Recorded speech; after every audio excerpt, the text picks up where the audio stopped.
Bismillahirrahmanirrahim.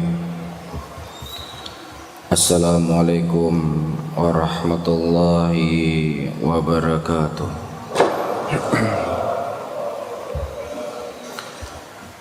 Alhamdulillah,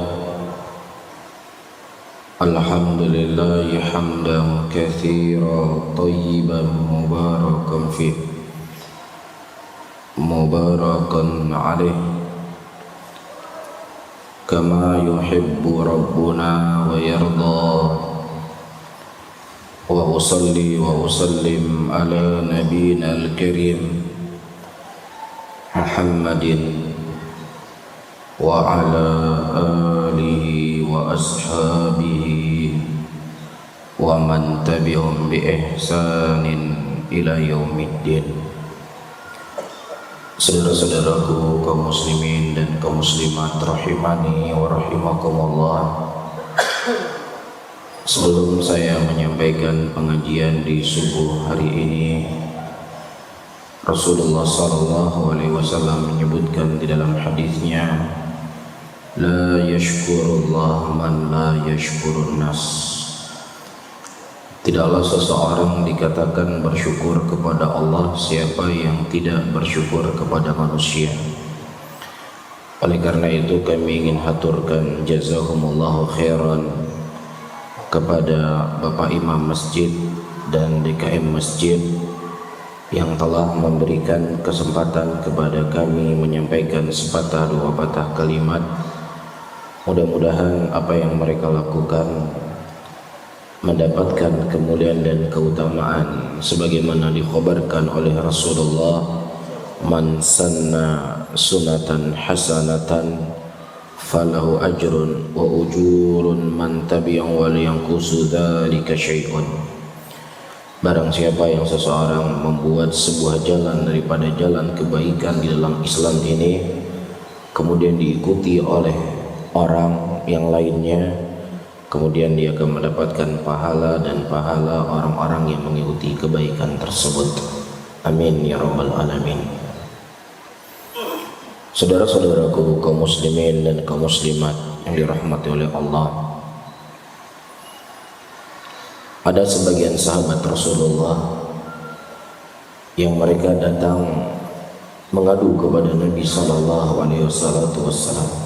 ya Rasulullah, ketika kami berada di majelismu, engkau menyebutkan tentang indahnya surga dan engkau menyebutkan tentang dahsyatnya neraka, seakan-akan surga dan neraka tersebut ada di hadapan kami. Kami melihat, kami rindu dengan surga tersebut, dan kami merasa takut bagaimana pedihnya ancaman Allah Rabbul Alamin. Namun ketika kami pulang ke rumah, bertemu dengan istri dan anak-anak kami, apa yang kami dengar tadinya semuanya dilupakan ya Rasulullah. Kami ini orang munafik ya Rasulullah. Di depan engkau kami begini, di belakang engkau kami begini. Kemudian Nabi SAW mengatakan, Ruwaidan ya Hamdalah, pelan-pelan ya Hamdalah. Iman itu perlu untuk dipupuk sedikit demi sedikit, ya, agar iman itu semakin kuat. Perhatikan saudara-saudaraku muslimin dan muslimat yang dirahmati oleh Allah. Guru mereka, orang yang memberikan nasihat kepada mereka, adalah manusia yang paling terbaik di muka bumi ini. Tentunya sesuatu yang keluar dari Rasulullah, yang keluar dari hati beliau, tentunya akan masuk ke dalam hati-hati manusia karena keberkahan ucapan Nabi SAW. Dan selanjutnya mereka hidup di lingkungan orang-orang saleh, wanita-wanita yang seperti Aisyah, seperti Fatimah, seperti Hafsah, yang tidak akan mungkin mereka keluar dari rumah mereka mengubar aurat-aurat mereka. dan tidak terdengar di sana musik-musik, tidak terdengar di sana hal-hal yang jelek kecuali hal yang baik-baik. Tetapi sedikit mereka jauh. Oh ya. Oh ya. Sedikit mereka jauh dari Nabi SAW. Lupa mereka apa yang telah diingatkan oleh Nabi SAW. Al-Imam Ibnul Qayyim rahimahullah menyebutkan, hati manusia itu seperti anak kecil. Ya, anak kecil dalam waktu yang bersamaan dia menangis, dia tertawa. Perubahannya begitu sangat cepat. Nah, kalau seandainya sahabat Rasulullah yang hidup bersama Rasulullah, yang mendengar setiap hari nasihat-nasihat yang disampaikan oleh Nabi, yang mereka hidup di lingkungan yang terbaik, bisa bayangkan bagaimana kondisi dan keadaan kita hari ini. Hati kita tidak sebaik dan sebersih hati sahabat. Orang yang menyampaikan pengajian yang antum dengar tidak bisa disamakan dengan Rasulullah. Dan antum punya lingkungan yang lingkungannya tidak perlu untuk saya ceritakan, antum paham sendiri. Sehingga untuk menjaga hati ini lebih dari apa yang harus kita jaga dari harta yang kita miliki. Terlebih Nabi SAW menyebutkan dalam hadisnya, badiru bil a'mal fitanan kakaqta'il laili mudlim yusbihu rajulun mu'minan wa yumsi bihi kafiran. Bersegeralah kalian beramal, karena akan datang potongan malam yang sangat gelap gulita, yang seseorang di pagi harinya dia mukmin, di sore harinya dia sudah kafir. Atau di sore harinya dia mukmin, di pagi harinya dia sudah kafir. Perhatikan dua kasus yang saya sebutkan. Perubahan dari sesuatu yang baik menjadi yang lebih baik di lingkungan yang terbaik, dari penasehat yang terbaik, itu butuh proses. Butuh apa? Butuh proses. Rasulullah mengatakan ruwaidan ya hamdalah. Pelan-pelan ya hamdalah. Tak bisa langsung melejit seperti itu. Pelan-pelan. Tetapi perubahan dari sesuatu yang baik menuju kepada yang jelek, Rasulullah SAW menggambarkan dari pagi sampai sore hari 12 jam. Tidak sampai satu hari satu malam. Dan perubahannya dari iman menuju kepada kekufuran. Menuju kepada kekufuran. Sementara tidak ada sesuatu yang akan kita bawa bertemu dengan Allah. Tidak rumah kita, tidak harta kita, tidak mobil kita, tidak jabatan kita, tidak istri kita, tidak anak-anak kita. Tetapi yang akan kita bawa bertemu dengan Allah adalah qalbu kita. Yauma la yanfa'u malun wala banun illa man atallah biqalbin salim. Suatu hari yang tidak akan bermanfaat harta dan anak-anak yang kalian miliki, kecuali siapa yang datang kepada Allah dengan hati yang bersih. Ini akan kita bawa bertemu dengan Allah. Sehingga kalau seandainya harta yang kita cari hari ini 24 jam dan kita jaga, ya kita fikirkan, kita habiskan waktu bagaimana supaya harta saya terjaga. Dan ini bukan perkara yang terlarang, ini perkara yang baik. Namun itu ada masa yang akan kita tinggalkan. Nah, kalau seandainya sesuatu yang akan kita tinggalkan begitu luar biasa perhatiannya kita, maka tentunya hati yang akan kita bawa untuk bertemu dengan Allah harus lebih lagi kita jaga. Mudah-mudahan apa yang akan saya baca di subuh hari ini dari kisah detik-detik wafat Nabi Muhammad SAW semakin menambah keimanan kita kepada Allah, semakin tertumbuh rasa cinta dalam hati kita kepada Allah dan kepada Rasulnya, sehingga membuahkan hasil untuk lebih banyak mempersiapkan malam pertama kita di dalam kubur kita. Saudara-saudaraku muslimin dan muslimat yang dirahmati oleh Allah, setelah Rasulullah sallallahu alaihi wasallam pulang dari Hajjatul Wada, tepatnya 9 hari setelah beliau tiba di kota Madinah, Allah Subhanahu wa taala menurunkan sebuah ayat di dalam Al-Qur'anul Karim. Dan sebagian ulama mengatakan ini merupakan ayat yang paling terakhir yang Allah Subhanahu wa taala turunkan kepada Rasulnya.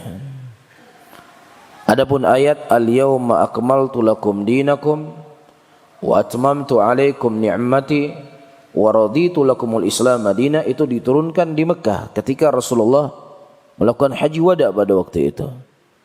Adapun ayat yang saya baca ini akan saya baca insyaallah diturunkan di Madinah. Ya, 9 hari setelah beliau pulang dari Mekah. Apa ayatnya? Allah Subhanahu wa taala mengingatkan manusia yang paling terbaik di muka bumi ini. Allah Subhanahu wa taala mengingatkan kepada manusia yang sudah dijamin masuk surga. Wattaqu yawman turja'una fihi ila Allah thumma tuwaffa kullu nafsin ma kasabat. Takutlah engkau wahai Muhammad kepada suatu hari yang engkau akan dikembalikan kepada Allah. Rasulullah diingatkan oleh Allah dengan satu hari yang hari di mana Allah akan mempertanggungjawabkan seluruh amalan manusia. Nah, kalau seandainya Rasulullah sallallahu alaihi wasallam sebagai manusia yang paling terbaik diingatkan oleh Allah dengan ayat yang seperti ini, kira-kira bagaimana dengan kita, saudara-saudaraku muslimin? Apa bekal yang telah kita persiapkan untuk bertemu dengan Allah? Apakah sekarang kita sudah bertaubat dari riba yang kita makan sengaja ataukah tidak sengaja? Apakah hari ini kita sudah bertobat dari sesuatu yang kita lihat yang tidak pantas untuk kita lihat? Apakah hari ini kita sudah bertaubat dari kezaliman, dari ghibah, dari namimah, dari fitnah yang kita lakukan? Atau kita masih bisa tersenyum dari sekian banyak dosa yang kita lakukan, sementara malaikatul maut sedang menunggu perintah Allah Subhanahu wa taala untuk mencabut nyawa kita? Saudara-saudaraku muslimin dan muslimat yang dirahmati oleh Allah, Nabi SAW ketika diturunkan ayat ini, takutlah kamu kepada suatu hari yang dimana engkau akan dikembalikan kepada Allah. Rasulullah tidak mengatakan saya sudah siap, saya sudah siap dengan banyaknya amalan yang telah saya lakukan, saya sudah siap dengan banyaknya perjuangan yang telah saya perjuangkan, saya sudah siap dengan banyaknya orang-orang yang sudah masuk Islam dikarenakan saya. Tidak. Nabi SAW beliau khawatir. Kemudian untuk semakin melembutkan hati beliau yang sudah lembut, beliau mendatangi makam syuhada Uhud. Ya, karena untuk lebih mengingatkan dengan akhirat. Demikian kata Rasulullah SAW, zurul kubur fa inna ziyaratul kubur yudzakkirkumul akhirah. Datangilah oleh kalian kubur, karena dengan kalian mendatangi kubur akan mengingatkan kalian dengan kampung akhirat. Tapi terkadang hati kita ini sulit untuk kita kompromi. Kita mendengar ayat-ayat tentang kematian, kita mendengar ayat-ayat tentang neraka, kita mendengar bahwasannya kematian seseorang tidak dimajukan dan tidak dimundurkan sedikit pun oleh Allah ketika dia telah datang. Setelah kita mendengar ayat itu, seakan-akan cuma sekedar khobar-khobar yang berlalu begitu saja. Masih tetap dengan maksiatnya, masih tetap dengan kezalimannya, masih tetap dengan kelalaiannya, masih tetap malas untuk kita beribadah kepada Allah Subhanahu wa taala. Apakah kita menunggu saudara-saudaraku muslimin dan muslimat ketika Allah mencabut nyawa kita, kemudian kita melihat bagaimana perihnya siksa azab kubur, kemudian Allah memperlihatkan kepada kita, ini tempat dudukmu nanti dalam neraka. Apakah kita menunggu hari ini? Yang kemudian kita menangis, berteriak, memohon kepada Allah, Rabbirji'uni la'ali a'malu salihan fima tarak. Ya Rabbku, kembalikanlah aku ke dunia supaya aku bisa beramal apa yang telah aku tinggalkan. Ya, apakah kita menunggu hari ini saudara-saudaraku? Apakah kita menunggu Allah akan berkata kepada kita, kalla innaha kalimatun wa qailuha wa min waraihim barzakhun ila yaumi yub'atsun. Apa kita menunggu hari ini? Kata Allah, kalla, sekali-kali tidak. Kamu tidak akan dikembalikan ke dunia. Setelah hari yang mengerikan dalam kuburmu, ada hari yang lebih mengerikan lagi, yaitu hari kebangkitan. Jangan sampai kita menjadi orang-orang yang menyesal dan menyia-nyiakan waktu yang telah Allah berikan kepada kita. Saudara-saudaraku muslimin dan muslimat yang dirahmati oleh Allah, Anas bin Malik radhiyallahu taala anhu, beliau bercerita hari setelah wafat Nabi Muhammad sallallahu alaihi wasallam, sebagaimana yang diriwayatkan oleh Imam Ahmad dan Daruqutni rahimahumullah. Kata Anas bin Malik, ma ra'aitu yawman qad kana ahsan wala adwa min yawmin dakhala alaina fihi Rasulullah sallallahu alaihi wasallam. Aku tidak pernah melihat satu hari pun yang lebih baik, yang lebih terang, lebih dari hari di mana Rasulullah sallallahu alaihi wasallam mendatangi, masuk ke dalam kota Madinah.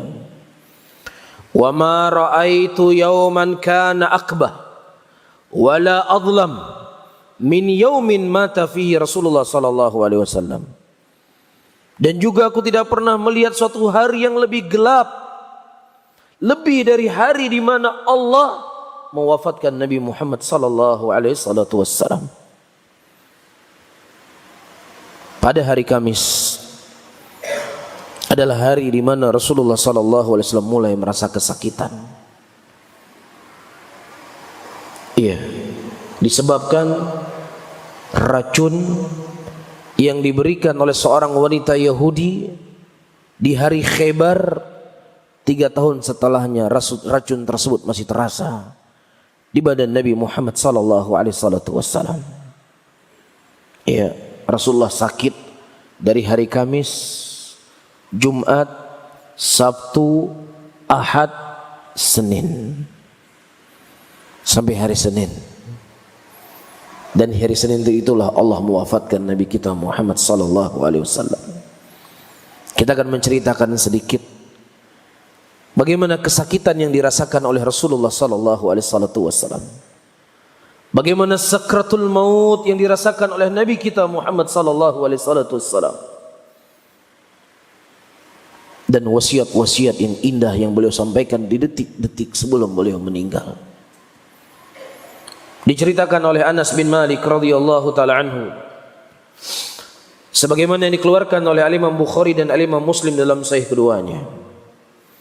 Kana Abu Bakar yusalli bina fi waj'in Nabi sallallahu alaihi wasallam alladhi tuwafi fihi hatta idza kana yawm al-ithnain wa hum sufufun fi salati fakashafa an-nabi sallallahu alaihi wasallam sitra al-hijrah hijratus sayyidah Aisyah radhiyallahu taala anha yanzur ilaina wa qa'imun ka'anna wajhu riqqatu mushaf ibaratun anil jamalil bari' wa husnul bisharah wa safa'ul wajh wa istinaratuhu thumma tabassam yadhhak sa'id bi ru'yatihim yusalluna mujtami'ina wara Abi Bakr fahamamna an nuftin minal farah bi ru'yatin Nabi sallallahu alaihi wasallam. Kata Anas bin Malik radhiyallahu taala anhu, Abu Bakar Siddiq radhiyallahu taala anhu menjadi imam di hari sakitnya Nabi Muhammad sallallahu alaihi wasallam, yang hari itu merupakan hari wafatnya beliau. Sampai pada hari Senin, jadi Umar Abu Bakar Siddiq, beliau menyolati muslimin dari hari Kamis, Jumat, Sabtu, Ahad.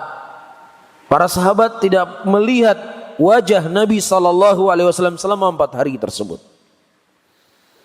Kemudian pada hari Senin di salat subuh, Rasulullah sallallahu alaihi wasallam membuka sitar rumahnya, membuka gorden kamar beliau, dan kemudian beliau tersenyum dan tertawa melihat sahabat Rasulullah sallallahu alaihi wasallam yang mereka berbaris satu shaf di belakang Abu Bakar Siddiq radhiyallahu taala anhu. Kata Anas bin Malik radhiyallahu taala anhu, saking senangnya kami melihat wajah Nabi sallallahu alaihi wasallam, hampir kami membatalkan salat kami. Kami ingin memeluk Nabi Muhammad sallallahu alaihi wasallam. Kami ingin berjabat tangan dengan beliau karena sudah 4 hari kami tidak melihat Rasulullah. Kerinduan mereka kepada Nabi Muhammad sangat luar biasa. Jangankan sahabat Rasulullah sallallahu alaihi wasallam yang diberikan hati oleh Allah, yang diberikan kesucian hati oleh Allah, yang memiliki kecintaan kepada Nabi lebih dari cinta apapun yang mereka miliki. Pohon kurma yang sering dijadikan oleh Nabi sallallahu alaihi wasallam berdiri dan bersandar di pohon tersebut. Suatu hari disebutkan dalam sebuah riwayat hadis yang sahih, Nabi sallallahu alaihi wasallam ketika sedang berkhutbah, datang seorang laki-laki, "Ya Rasulullah, maukah aku buat kepada engkau ya Rasulullah sebuah mimbar yang kalau seandainya engkau duduk di situ seakan-akan engkau berdiri." Dibuatlah mimbar kepada Rasulullah sallallahu alaihi wasallam. Setelah beberapa hari Rasulullah tidak lagi bersandar di pokok kurma tersebut. Ketika beliau sedang berkhutbah, tiba-tiba terdengar suara raungan yang begitu keras di masjid Nabi Muhammad sallallahu alaihi wasallam. Apa yang terjadi saudara-saudaraku? Pohon kurma tadi meraung. Pohon kurma itu menangis karena dia rindu dengan Nabi Muhammad sallallahu alaihi wasallam. Dia rindu dengan badan yang mulia yang sudah tidak pernah lagi bersandar kepadanya. Kemudian Nabi sallallahu alaihi wasallam beliau turun dari mimbar beliau. Kemudian beliau memeluk pohon tersebut. Dan beliau berkata, kalau seandainya aku tidak memeluk pohon tersebut, niscaya dia akan meraung sampai yaumul qiyamah. Antum bisa bayangkan, pohon yang enggak punya akal, yang enggak punya perasaan, rindu dan menangis. Bisa bayangkan bagaimana dengan sahabat Rasul sallallahu alaihi wasallam. Sudah 4 hari mereka tidak melihat wajah Rasulullah. Ya, sehingga sesuatu yang sangat wajar, mereka ingin membatalkan salat mereka dalam keadaan mereka sedang sujud dan ruku kepada Allah Rabbul Alamin. Mungkin kita tidak bisa membayangkan, karena kecintaan kita kepada Rasulullah sallallahu alaihi wasallam tidak sebesar kecintaan mereka. Bahkan Khubayb radhiyallahu ta'ala anhu warda, Khubayb ketika dia disiksa, dieksekusi mati pada waktu itu, dipotong tangannya, berlumuran darah. Di tengah dia menanggung rasa sakit, Abu Sufyan yang belum masuk Islam pada waktu itu berkata, "Ya Khubayb, apakah engkau ingin Muhammad menggantikan posisi engkau hari ini dan engkau selamat, engkau bebas?" Apa kata Khubayb radhiyallahu taala anhu? Kata Khubayb radhiyallahu taala anhu, kalau seandainya aku duduk di rumahku berkumpul dengan istri dan anak-anakku, sementara Nabi sallallahu alaihi wasallam terkena duri, aku tidak tega, aku tidak rela, aku tidak mau. Bagaimana lagi Rasulullah menggantikan posisiku? Sesuatu yang gak akan mungkin aku lakukan. Kecintaan mereka kepada Nabi Muhammad sallallahu alaihi wasallam, kecintaan yang tulus, kecintaan yang bukan hanya terucap di lisan, tapi kecintaan yang muncul dari hati yang paling dalam. Bahkan ketika Rasulullah sallallahu alaihi wasallam hijrah ke kota Madinah, penduduk kota Madinah sudah berbaris di jalan. Mereka berharap agar Rasulullah sallallahu alaihi wasallam bisa menginap di rumah mereka. Setiap Rasulullah lewat, mereka panggil, "Ya Rasulullah, nginaplah bersama kami ya Rasulullah. Tinggallah bersama kami ya Rasulullah." Setiap Rasulullah melewati rumah mereka, mereka berdebar-debar jantung mereka. Apakah Rasul akan berhenti di rumah saya ataukah tidak? Tiba-tiba Rasulullah sallallahu alaihi wasallam berhenti di rumah Abu Ayyub Al-Ansari radhiyallahu taala anhu. Kata Abu Ayyub Al-Ansari radhiyallahu taala anhu, dengan dimasukkan perangkat peralatan Rasulullah sallallahu alaihi wasallam lebih aku cintai daripada dunia dan seisinya. Kemudian Abu Ayyub mempersilahkan Nabi sallallahu alaihi wasallam untuk tidur di atas. Kata Rasulullah, "Tidak, aku ingin tidur di bawah. Aku ingin tidur di bawah." Tidurlah Rasulullah sallallahu alaihi wasallam di bawah rumah Abu Ayyub Al-Ansari radhiyallahu taala anhu. Di malam hari, Abu Ayyub berkata kepada istrinya, "Wayhak ya Ummu Ayyub, celaka engkau wahai Ummu Ayyub. Bagaimana mungkin kita bisa tidur di atas sementara Rasulullah yang diturunkan wahyu oleh Allah turun tidur di bawah kita?" Di malam itu mereka tidak tidur. Mereka berdiri di pojok kamar mereka, tidak berani berjalan di tengah kamar. Kenapa? Mereka khawatir kalau mereka berjalan di tengah kamar mereka akan ada satu debu yang jatuh yang terkena wajah Rasulullah sehingga mengganggu tidur beliau. Begitulah kecintaan sahabat Nabi sallallahu alaihi wasallam kepada beliau, sehingga sangat kita wajari apa yang dikhabarkan oleh Anas bin Malik radhiyallahu ta'ala, sampai mereka ingin keluar dari salat, ingin memeluk wajah Nabi, ingin memeluk badan Nabi Muhammad sallallahu alaihi wasallam. Walamma irtaqadduha min dzalikal yawm, da'a Rasulullah sallallahu alaihi wasallam ibnatahu Fatimah radhiyallahu ta'ala anha wa tarwi sayyidah Aisyah radhiyallahu ta'ala anha kama jaa fil Bukhari wa Muslim anna azwajan Nabi sallallahu alaihi wasallam kana indahu hina uqbilat Fatimah radhiyallahu ta'ala anha falamma ra'aha Rasulullah rahiba qailan marhaban bi ibnatihi. Dan ketika waktu sudah duha pada hari Senin, Nabi sallallahu alaihi wasallam mengutus Fatimah untuk datang ke rumah beliau. Diriwayatkan oleh Imam Bukhari dan Imam Muslim dari Aisyah radhiyallahu ta'ala anha, Nabi sallallahu alaihi wasallam atau istri-istri Nabi pada waktu itu sedang berkumpul di rumahnya Rasulullah, tepatnya di rumah Aisyah. Kemudian datang Fatimah radhiyallahu taala anha. Ketika Rasulullah melihat Fatimah dalam keadaan beliau menanggung rasa sakit, dalam keadaan beliau menahan bagaimana perderihnya racun yang ada di badan beliau. Kemudian beliau tetap menyambut putri kesayangan beliau. Marhaban bi ibnati. Selamat datang wahai putriku. Disambut dalam keadaan Rasulullah sedang sakit. Perhatikan saudara-saudaraku muslimin dan muslimat, ada pelajaran penting di sini bagi orang tua. Harus memiliki perhatian yang lebih untuk putra-putrinya.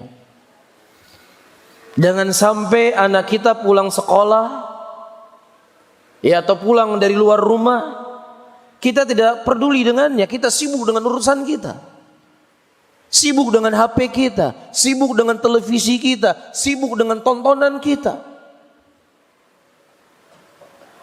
Bahkan bisa saja salam pun enggak. Inilah sesuatu yang keliru, ini sesuatu yang salah. Pernah Nabi sallallahu alaihi wasallam satu hari beliau bertamu ke rumah Abu Ayyub Al-Ansari radhiyallahu taala anhu. Kemudian Abu Ayyub Al-Ansari menghidangkan beberapa potongan daging kepada Rasulullah sallallahu alaihi wasallam. Sebelum Rasulullah makan, beliau berkata kepada Abu Ayyub Al-Ansari, "Ya Abu Ayyub, Sesungguhnya putriku sudah beberapa hari tidak makan daging. Apa boleh antum antarkan daging ini kepada putri saya Fatimah? Anda melihat bagaimana perhatian seorang bapak kepada anaknya. Hari ini mohon maaf, bapak-bapak ya sering mengirim makanan untuk anaknya, sering mengirim makanan untuk istrinya, tetapi apa? Gambarnya dikirim. Gambarnya dikirim. Sedang makan sini shred foto, makan sini shred foto, makan sini shred foto. Kepeduliannya kurang. Tapi Nabi kita Muhammad sallallahu alaihi wasallam luar biasa.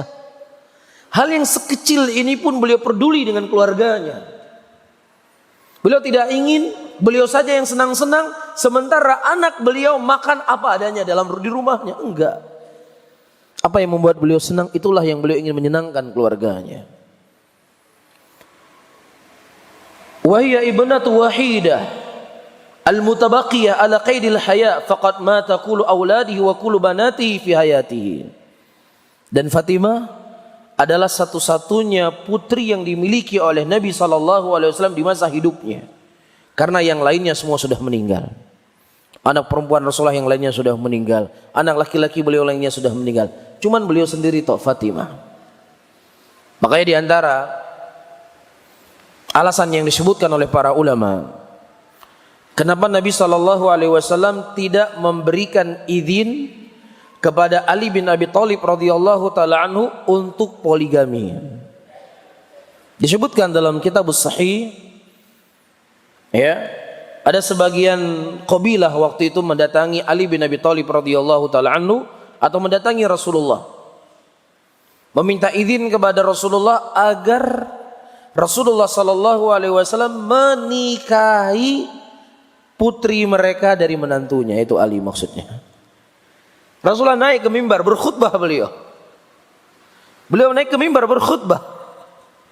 Kata Rasulullah sallallahu alaihi wasallam, la adina lahu, la adina lahu, la adina lahu. Aku tidak mengizinkan dia untuk poligami. Aku tidak mengizinkan dia untuk poligami. Aku tidak mengizinkan dia poligami. 3 kali diulang oleh Rasulullah. Kecuali kalau seandainya dia ingin menceraikan anak saya, silakan, kemudian silakan dia kawin lagi. Karena barang siapa yang menyakiti Fatimah, maka dia telah menyakiti saya. Dan Fatimah adalah bagian dari saya. Dijadikan khutbah oleh Nabi SAW.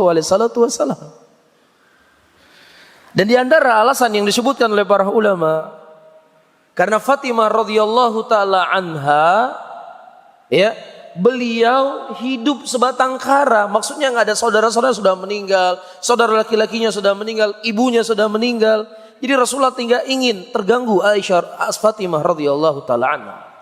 Bisa difahami ya? Jadi bukan di sini maksudnya Rasulullah anti poligami, enggak. Tapi ada kondisi-kondisi tertentu. Ada masalah-masalah yang dilihat oleh Nabi sallallahu alaihi wasallam. Ini alasan pertama.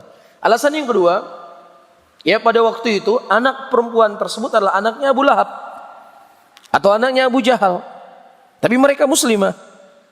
Ya, Rasulullah mengatakan dalam riwayat yang lainnya, tidak akan mungkin bisa bersatu antara Nabi dengan musuh Allah Subhanahu wa taala.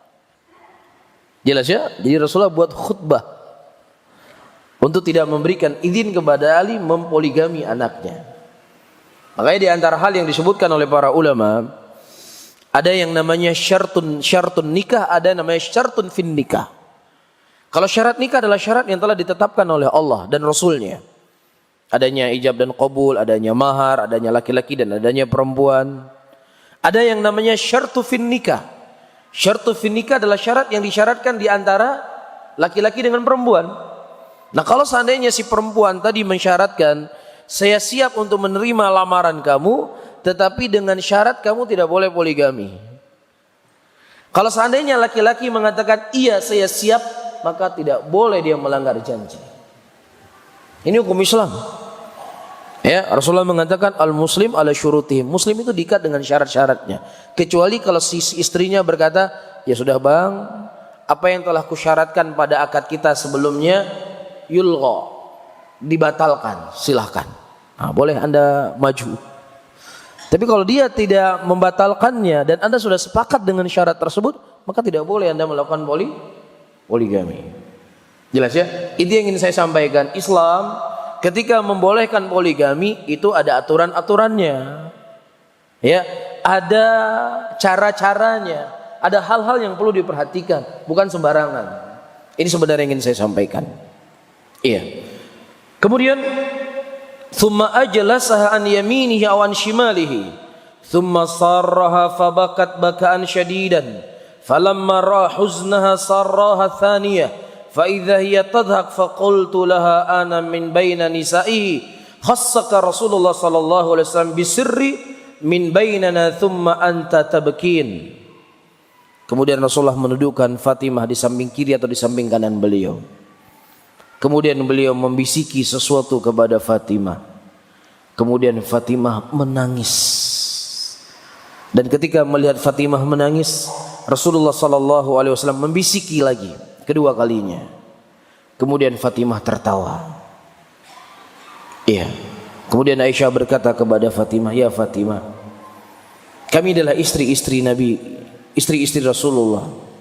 Tetapi Rasulullah mengkhususkan wasiat kepadamu, tidak menyampaikan kepada kami. Apa sebenarnya rahasia yang Rasulullah bisikan kepadamu, wahai Fatimah?" Itu ditanya oleh Aisyah radhiyallahu taala anha. Faqalat ma kuntu la afshi ala Rasulillah sallallahu alaihi wasallam sirrahu. Kata Fatimah, aku bukan orang yang suka menyebarkan rahasia Rasulullah sallallahu alaihi wasallam. Falamma tuwafa qultu laha azzamtu bima li alayki minal haqqi lima akhbartani. Setelah Rasulullah sallallahu alaihi wasallam wafat, ternyata Aisyah itu masih penasaran apa sebenarnya yang dibisiki oleh Nabi sallallahu alaihi wasallam kepada Fatimah. Dan ini menunjukkan Aisyah radhiyallahu taala anha adalah wanita yang paling semangat untuk belajar, paling semangat untuk menuntut ilmu, paling penasaran sesuatu yang datang dari Nabi Muhammad sallallahu alaihi wasallam. Kemudian Fatimah radhiyallahu taala anha berkata, adapun sekarang ya saya akan menceritakan kepadamu. Perhatikan baik-baik saudara-saudaraku muslimin dan muslimat, apa rahasia yang Rasulullah bisikan kepada Fatimah detik-detik sebelum beliau meninggal. Kemudian Fatimah berkata, amma hina sarrani fil amri al-awwal fa innahu akhbarani anna Jibril kana yu'aridu bil Qur'an kullu sanatin marrah wa innahu qad 'aradu bi 'am marratain la ara al-jal illa qad iqtaraba fattaqillah wasbiri fa inni ni'mas salaf anna laki.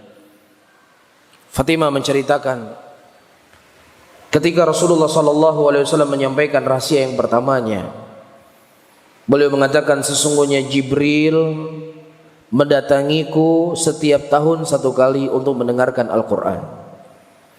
Tetapi pada tahun ini Jibril mendatangiku 2 kali. Dan aku tidak melihat kedatangan Jibril 2 kali tahun ini kecuali ajalku sudah semakin dekat, kata Rasulullah SAW. Itulah membuat Fatimah menangis. Ada faedah penting di sini saudara-saudaraku muslimin dan muslimat.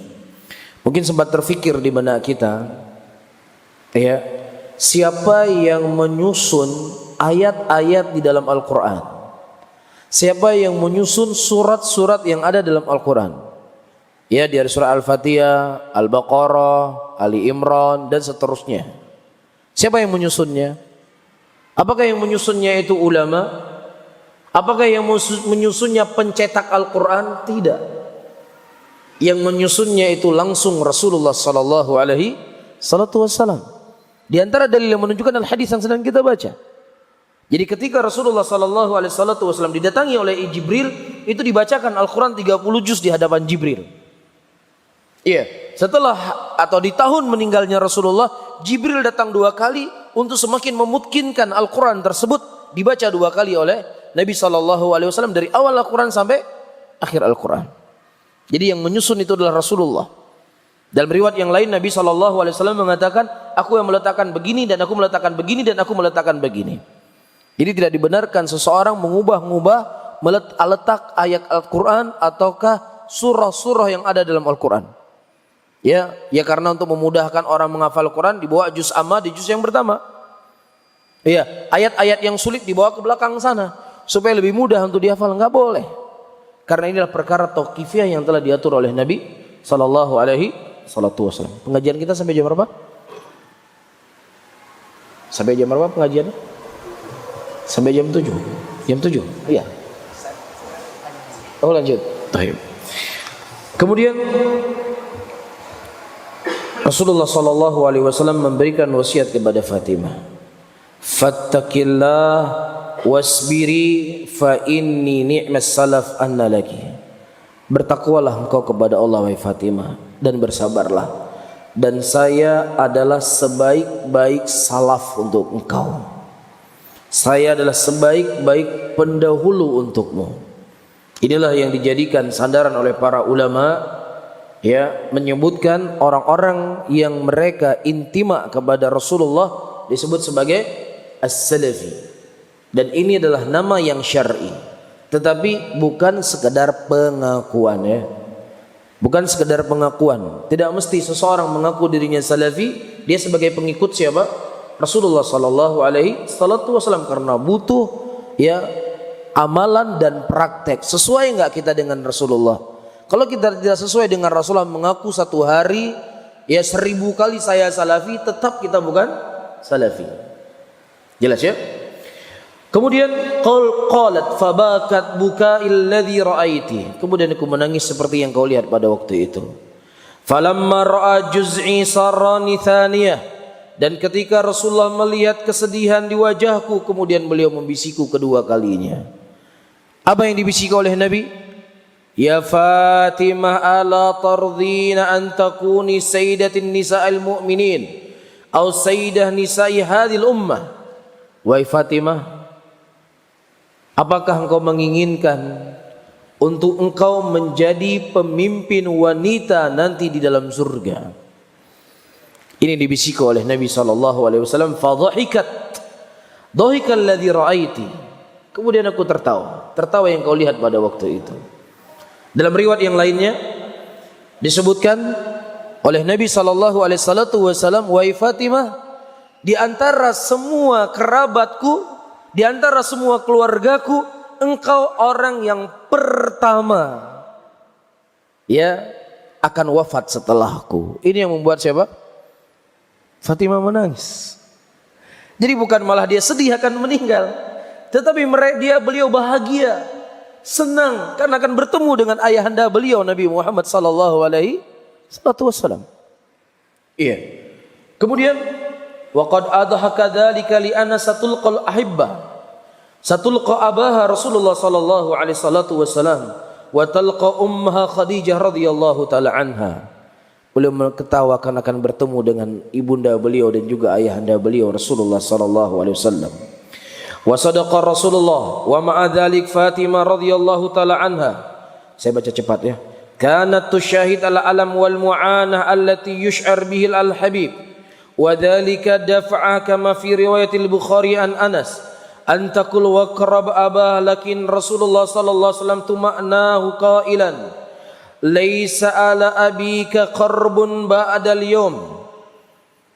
Fatimah radhiyallahu taala anha melihat Rasulullah sallallahu alaihi wasallam menanggung rasa sakitnya, sampai-sampai Nabi sallallahu alaihi wasallam pingsan beberapa kali karena menanggung rasa sakit yang begitu luar biasa. Iya, dan Rasulullah sallallahu alaihi wasallam itu terkadang mengusap banyaknya keringat yang keluar dari dahi beliau. Iya. Dan Aisyah radhiyallahu taala anha berkata, ketika melihat bagaimana sakitnya Rasulullah sallallahu alaihi wasallam sebelum beliau meninggal, wallahi, kata Aisyah, aku tidak pernah merasa cemburu melihat orang mati dalam keadaan tenang, mati dalam keadaan tersenyum, mati dalam keadaan tertawa setelah aku melihat bagaimana sakitnya Rasulullah sallallahu alaihi wasallam sebelum beliau meninggal. Ya. Perhatikan baik-baik saudara-saudaraku kaum muslimin dan kaum muslimat, apa yang disampaikan oleh Aisyah. Saya ulangi kembali. Aku tidak pernah merasa cemburu, ya, melihat ada orang yang mati dalam keadaan tenang setelah aku melihat bagaimana sakitnya Rasulullah sallallahu alaihi wasallam meninggal. Jadi terkadang tidak bisa dijadikan sebagai patokan. Masya Allah, orang ini mati dalam keadaan tersenyum.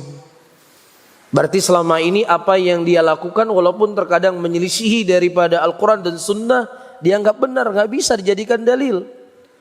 Karena kalau seandainya ini kita jadikan dalil, kita akan menganggap Rasulullah itu salah. Kita akan menganggap Nabi SAW keliru karena matinya dalam keadaan apa? Sakit.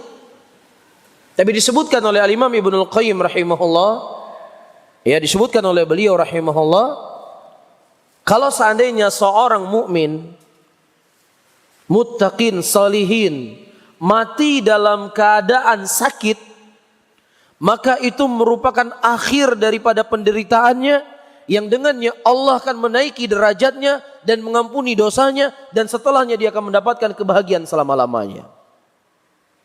Dan kalau seandainya orang mujrim, orang kafir, mati dalam keadaan tersenyum, mati dalam keadaan bagus, mati dalam keadaan tertawa, maka ini merupakan akhir dari kebahagiaannya, dan selanjutnya dia akan mendapatkan penderitaan selama-lamanya. Jelas?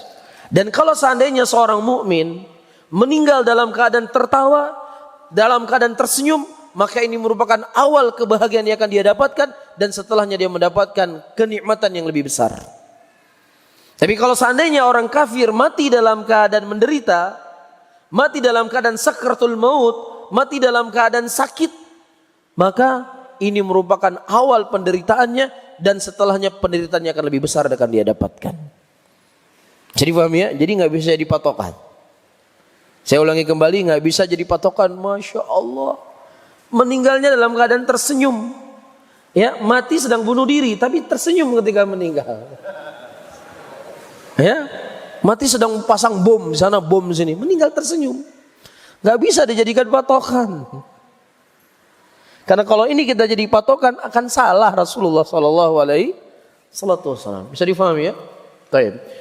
Kemudian saya baca cepat.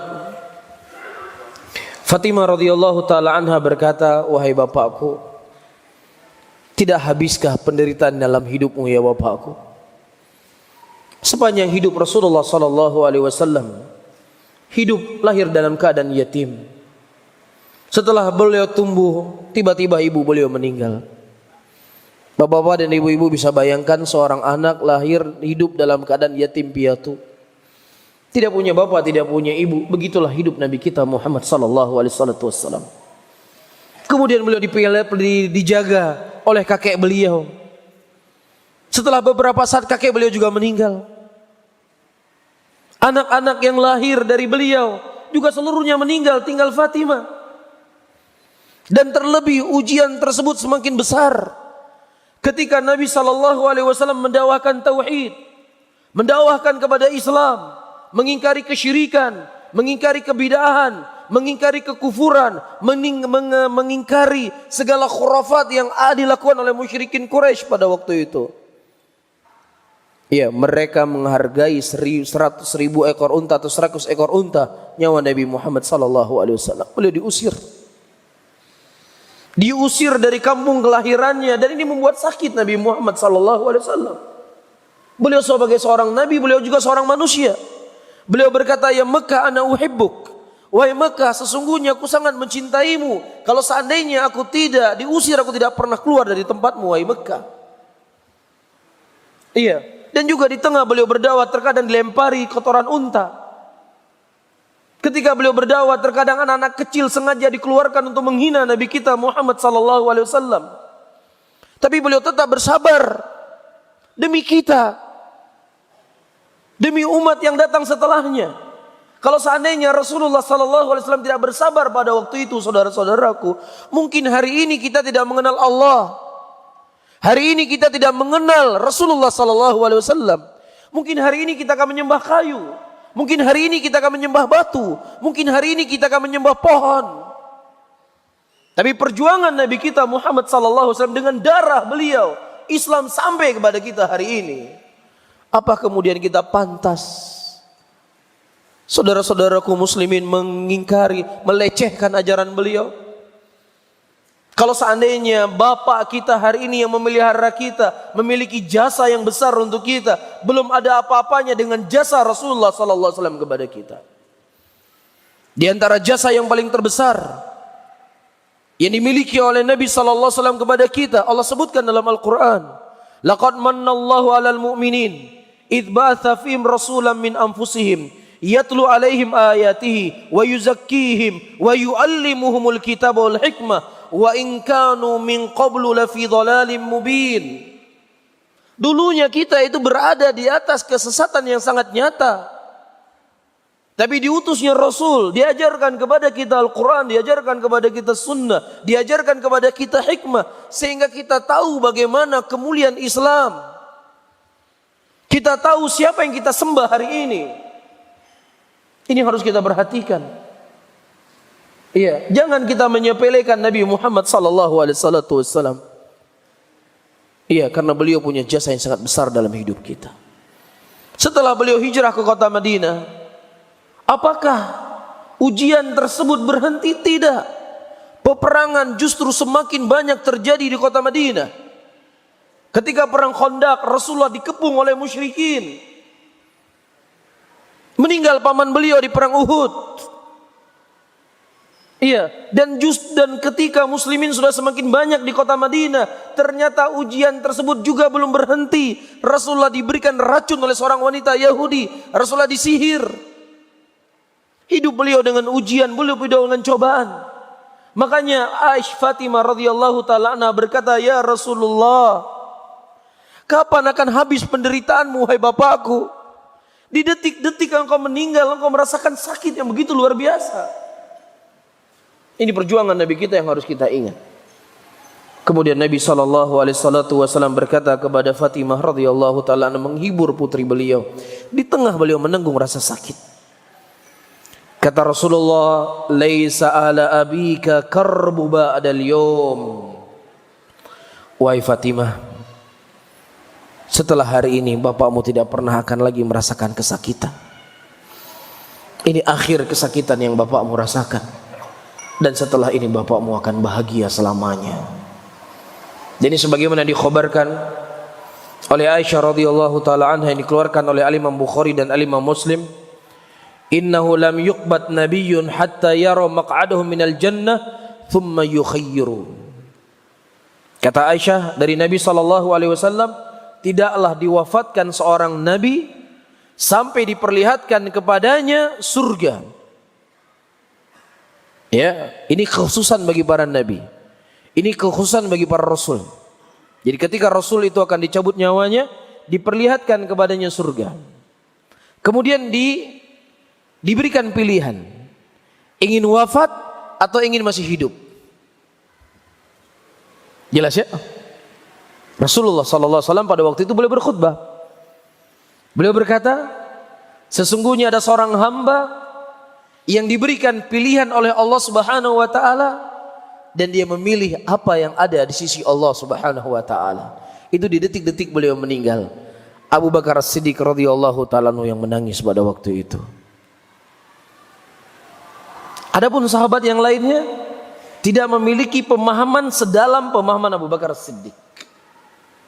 Abu Bakar As-Siddiq faham kalau yang diinginkan oleh Nabi adalah siapa? Beliau sendiri. Jelas ya? Dan banyak hal-hal yang terjadi di zaman Rasulullah sallallahu alaihi wasallam yang ilmu tersebut tidak diketahui oleh sahabat yang lain, diketahui oleh Abu Bakar Siddiq. Ketika Allah menurunkan ayat idza jaa nasrullahi wal fath wa ra'aitan nasa yadkhuluna fi dinillahi afwaja. Ya, ketika engkau melihat manusia berbondong-bondong masuk Islam, Abu Bakar Siddiq radhiyallahu taala anhu menangis. Kemudian para sahabat bertanya, "Ya Abu Bakrin, kenapa engkau menangis? Di hari Allah Subhanahu wa taala memuliakan Islam dan memuliakan muslimin. Kenapa engkau menangis? Bukankah kita bahagia? Allah telah memenangkan Islam?" Abu Bakar Siddiq radhiyallahu taala anhu mengatakan, ini isyarat Rasulullah sallallahu alaihi wasallam akan segera wafat. Karena tugas beliau sebagai seorang nabi sudah selesai. Jelas ya? Dan juga ya, pada maqam yang ketiga, setelah wafat Nabi kita Muhammad sallallahu alaihi wasallam di hari Senin, ya, dan tersebar khobar pada waktu itu. Dan Umar bin Khattab radhiyallahu taala anhu, beliau berkata Rasulullah sallallahu alaihi wasallam tidak wafat, tetapi beliau pergi seperti perginya Musa dari kaumnya, dan Musa akan kembali. Begitu juga Rasul akan kembali bersama kita hari ini. Dan siapa yang mengatakan Rasulullah telah wafat, aku penggal kepalanya, kata Umar bin Khattab. Kenapa muncul ucapan yang seperti ini dari Umar bin Khattab? Karena kecintaan beliau kepada Nabi Muhammad sallallahu alaihi wasallam. Dan antum sendiri bisa merasakan, antum punya istri yang telah menemani antum sekian puluh tahun tiba-tiba meninggal. Seakan-akan kita nggak percaya dia meninggal. Seakan-akan dia masih ada di samping kita. Seakan-akan dia masih menghidangkan makanan untuk kita. Kan begitu kan? Nah, kecintaan antum kepada istri antum tidaklah sebesar kecintaan para sahabat kepada Rasulullah sallallahu alaihi wasallam. Di tengah kegoncangan, di tengah musibah yang sangat besar ini, berdiri Abu Bakar As-Siddiq radhiyallahu taala anhu warda. Beliau menyampaikan khutbahnya. Beliau mengatakan, "Man kana ya'budullah fa innallaha hayyun wa la yamut. Wa man kana ya'budu Muhammad fa inna Muhammad qad mat." Wa tala qaulahu ta'ala, "Wa ma Muhammadun illa rasulun qad khalat min qabli rasul." Barang siapa yang menyembah Allah, maka sesungguhnya Allah hidup selama-lamanya. Dan barang siapa yang menyembah Muhammad, sesungguhnya Muhammad itu telah meninggal. Dan beliau membaca firman Allah, dan tidaklah Muhammad itu kecuali seorang rasul yang telah mendahului rasul-rasul yang lainnya, dan semuanya mereka sudah meninggal. Kata para sahabat Rasulullah, seakan-akan ayat ini baru turun kepada kami. Belum pernah kami mendengar ayat ini, seakan-akan karena besarnya musibah yang menimpa mereka. Ini lagi gempa, ya, gempa. Ya. Untuk kita hidupkan motor yang biasanya hitungan detik, dalam kondisi normal jalan motor kita, tapi dalam kondisi gempa kita gugup, ya, masukin kunci motor sulit. Ya, itulah gambarannya kurang lebih. Musibah yang menimpa para sahabat di hari wafatnya Nabi Muhammad, sehingga terlupakan dari mereka ayat-ayat Al-Quran yang pernah Allah turunkan. Ya, kemudian saudara-saudara kaum muslimin dan muslimat yang dirahmati oleh Allah, Nabi kita sallallahu alaihi wasallam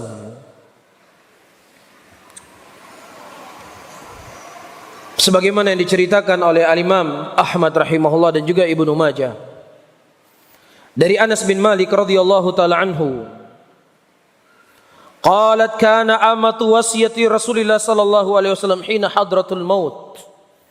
Tahukah antum semuanya apa wasiat yang diwasiatkan oleh Nabi sallallahu alaihi wasallam detik-detik sebelum beliau meninggal? Wasiat yang beliau sampaikan, as-salata as-salata wa ma malakat aymanukum. Salat, salat. Ini yang diingatkan oleh Nabi sallallahu alaihi wasallam, menunjukkan besarnya perkara ini. Ya, di tempat saya di Aceh ada sebagian orang yang mereka dianggap sudah keramat, dianggap sudah menjadi wali, dan tingkatnya sudah sampai kepada tingkat ma'rifah. Ya, itu sebagian mereka sudah tidak sholat, sudah tidak puasa. Terkadang menjadi pembicaraan sesama masyarakat, dia sudah keramat. Kenapa? Kalau kencing nggak perlu cebok lagi. Itu ciri-ciri keramatnya. Ciri-ciri sudah jadi Allah. Kalau kencing nggak perlu lagi cebok.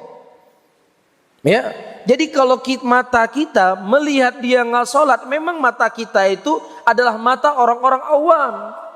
Tapi mata-mata orang-orang sudah sampai kepada tingkat ma'rifat, itu mereka sedang beribadah kepada Allah siang dan malam. Makanya nggak aneh ada orang gila, ya pakai celana pendek, isap rokok, nonton konser musik, dikeramatkan. Karena pandangan mata kita dia gila, tapi pandangan orang-orang bersih hatinya dia nggak gila. Nah kalau kita tanya bapak-bapak dan ibu-ibu, kalau kita tanya, ya, kenapa enggak sholat? Mereka punya dalil. Antum jangan pikir mereka enggak punya dalil. Dalilnya bukan dari Injil dibawa. Dalilnya bukan dari ucapan Aristoteles. Dalilnya dari Al-Quran, dari hadis. Ya, orang enggak sholat, enggak cebok, enggak puasa, ada dalilnya coba dari Al-Quran. Ya, jadi hati-hati, tidak semua seseorang berdalilkan sesuatu dari Al-Quran itu benar adanya. Tidak mesti orang-orang membawa hadis Rasulullah SAW benar adanya. Bukan Al-Qurannya yang salah, bukan hadisnya yang salah, tetapi penempatannya yang salah. Apa dalilnya mereka? Dalilnya mereka Harun dengan Musa. Harun dengan siapa? Dengan Musa. Harun pada waktu itu beliau tidak mengikuti syariatnya Musa. Musa punya syariat sendiri dan Harun punya syariat sendiri. Jadi begitu juga kami. Orang-orang yang sudah sampai tingkatnya seperti Harun. Sudah menjadi wali-wali Allah. Sudah menjadi kekasihnya Allah. Sudah menjadi orang yang dekat dengan Allah. Jadi posisi kami sama seperti Harun. Harun tidak perlu mengikuti syariatnya Musa, begitu juga kami tidak perlu mengikuti syariatnya siapa? Rasulullah SAW. Ini dalilnya. Kamu ingin menolak dalil? Hah? Ingin menolak Al-Quran? Ingin menolak hadis? Makanya kalau belajar itu cari guru yang banyak supaya wawasan kamu luas. Masya Allah. Antum bayangin coba, orang nggak sholat, nggak cebok, nggak puasa ada dalilnya. Kira-kira gimana antum mau jawab? Hah? Gimana antum jawab kira-kira? Dia bawa dalil. Perhatikan saudara-saudaraku muslimin. Syekhul Islam Muhammad At-Tamimi rahimahullah menyebutkan di dalam kitab beliau Nawaqidul Islam, seseorang yang meyakini bolehnya keluar daripada syariatnya Rasulullah SAW, maka dia itu murtad kalau dia seorang muslim. Iya. Adapun kisah yang datang dari Musa dan Harun itulah kisah yang benar. Iya, Harun tidak mengikuti syariatnya Musa. Iya. Itu adalah kisah yang benar, tetapi penempatannya itu yang beda.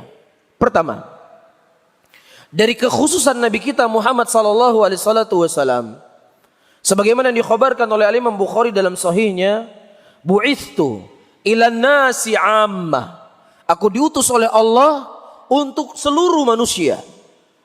Untuk seluruh manusia. Adapun nabi-nabi yang terdahulu, mereka diutus oleh Allah kepada kaumnya sendiri. Iya, misalnya ini contoh logikanya, analoginya analogi saya. Ya, maksudnya yang supaya kita lebih mudah paham. Orang Bali punya nabi sendiri. Orang Aceh punya nabi sendiri. Orang Jawa punya nabi sendiri. Orang Sulawesi punya nabi sendiri. Jadi kalau antum pergi ke Aceh, nggak mesti ikut nabi orang Aceh. Antum membawa syariat nabi dari Bali sendiri. Begitu juga orang Aceh ketika datang ke Bali, nggak mesti ikut nabi orang Bali. Karena dia punya nabi tersendiri. Faham ya? Karena setiap nabi itu diutus kepada kaumnya masing-masing. Jelas di sini? Nah, Musa punya syariat sendiri, Harun punya syariat sendiri. Tetapi adapun setelah diutus Rasulullah SAW, tidak berhak siapapun yang hidup dan mendengar datangnya Rasulullah SAW dan dia tidak beriman kepada Rasul kecuali dia dari penghuni neraka Jahannam. Jelas ya? Jadi mungkin orang-orang Islam Nusantara, buat dalilnya mungkin begini juga. Ya, nah kita kan punya adat sendiri di Indonesia. Kita punya budaya sendiri. Nah, ini mungkin dalilnya yang dipakai. Iya. Umar bin Khattab radhiyallahu taala pada waktu itu memegang beberapa mushaf Taurat. Apa kata Rasulullah? Ya Umar, kalau seandainya Musa hidup di zamanku, maka wajib dia mengikuti syariatku. Nabi Musa ulul azmi minar rasul kalimullah. Kalau hidup di zaman Rasul, wajib membawa syariatnya Rasulullah. Lah ente siapa? Ente semulia Nabi Musa. Kemudian ente mengatakan boleh saya keluar daripada syariatnya Rasulullah sebagaimana keluarnya Harun dari syariat Musa? Inilah pendalilan yang bukan pada tempatnya. Hati-hati Bapak dan Ibu-ibu, hati-hati.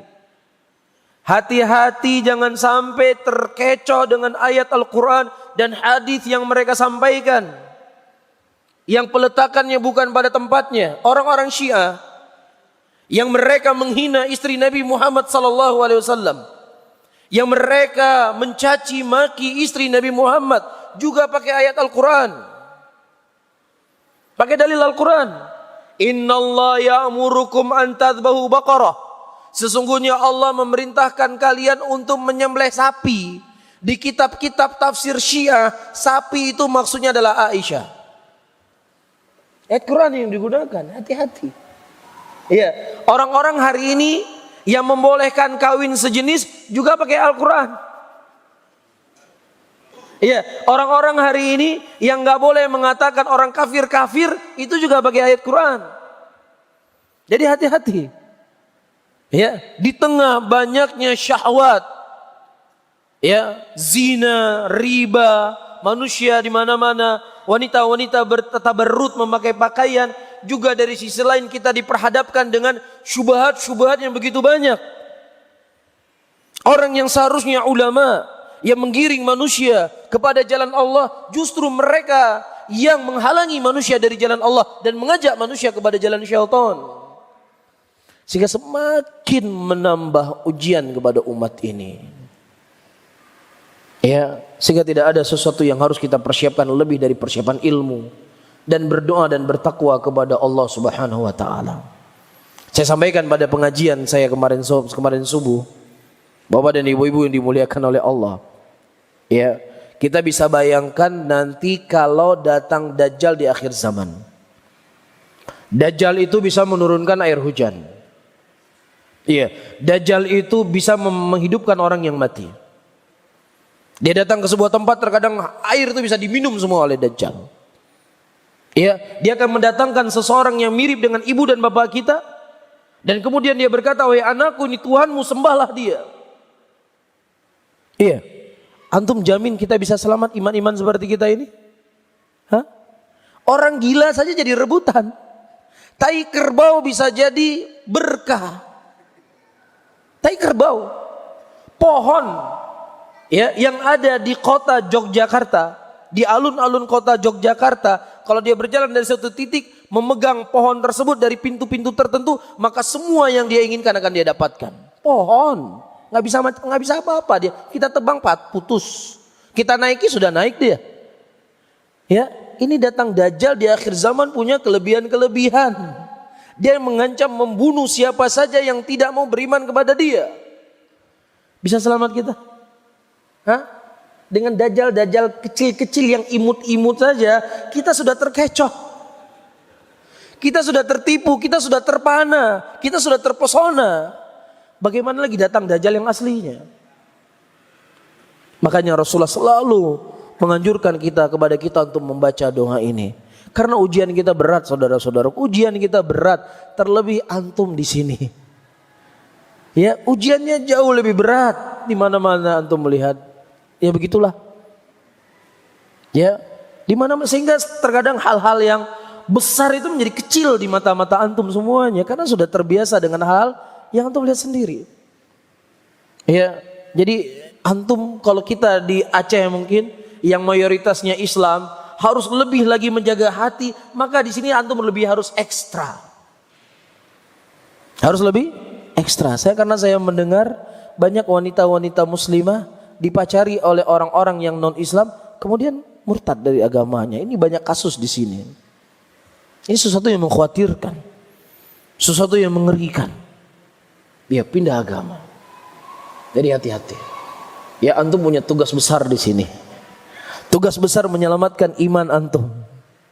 Tugas besar menyelamatkan iman keluarga antum dan masyarakat. Ya, dan subhanallah, ya mudah-mudahan masjid ini menjadi pelapor tersebarnya dakwah Islam di kota Denpasar ini. Tersebarnya dakwah tauhid. Keluar dai-dai yang menghafal Quran, menghafal hadis, yang mengerti tentang sunnah, yang mengerti tentang tauhid, yang mudah-mudahan semakin banyak tersebar dan semakin baiklah keadaan muslimin dan masyarakat non muslim di negeri ini. Banyak-banyak berdoa dan memohon kepada Allah. Fokuslah kepada hal-hal yang lebih penting. Fokus kepada hal-hal yang lebih urgen. Fokus kepada hal yang bisa memberikan maslahat yang lebih besar kepada saudara-saudara kita muslimin. Mungkin ini yang bisa saya sampaikan. Saudara-saudaraku muslimin dan muslimat, sedikit sebelum Rasulullah sallallahu alaihi wasallam dicabut nyawa beliau bersandar di pangkuannya Aisyah radhiyallahu taala anha. Kemudian beliau berkata, Allahumma arhamni, Allahumma arhamni, Allahumma arhamni, Allahumma ighfirli, Allahumma ighfirli, Allahumma ighfirli. Itu diantara kalimat-kalimat yang terakhir yang diucapkan oleh Rasulullah. Ya Allah, rahmati aku ya Allah, rahmati aku ya Allah, rahmati aku ya Allah. Ampunilah dosaku ya Allah, ampunilah dosaku ya Allah, ampunilah dosaku ya Allah. Kalau seandainya Rasulullah di detik-detik beliau mau meninggal, beliau memohon ampun kepada Allah dari dosa yang sebenarnya beliau tidak berbuat dosa, yang sebenarnya beliau maksum, yang jauh dari kesalahan. Kita tanya pada diri-diri kita, saudara-saudaraku muslimin, berapa kali seminggu kita pernah beristighfar dan memohon ampun kepada Allah Rabbul Alamin? Perbanyaklah istighfar, perbanyaklah mohon ampun kepada Allah. Jagalah hati antum, jagalah qalbu antum, jagalah akidah antum, karena itu yang akan bisa memberikan manfaat kepada kita ketika kita bertemu dengan Allah. Kita berdoa dan memohon kepada Allah Rabbul Alamin agar Allah Subhanahu wa taala mewafatkan kita di atas Islam, mewafatkan kita di atas tauhid, mewafatkan kita di atas sunnah Rasulullah sallallahu alaihi wasallam. Dan hari ini kita tidak melihat Rasulullah, kita tidak memegang tangan Rasulullah, kita tidak pernah memeluk Rasulullah. Tentunya kita semua rindu untuk bertemu dengan Nabi kita, rindu untuk menjabat tangan beliau, rindu untuk memeluk beliau, rindu untuk kita bisa makan satu nampan dengan Nabi Muhammad sallallahu alaihi wasallam. Kita rindu untuk berbincang-bincang dengan beliau. Tidak ada jalan bagi kita saudara-saudaraku muslimin kecuali kita berusaha dan berdoa kepada Allah agar Allah Subhanahu wa taala masukkan kita ke dalam surga. Karena kalau kita masuk dalam neraka, Allah tidak akan pernah pertemukan kita dengan Nabi kita Muhammad sallallahu alaihi wasallam. Jadi jangan sampai kalah dengan pohon.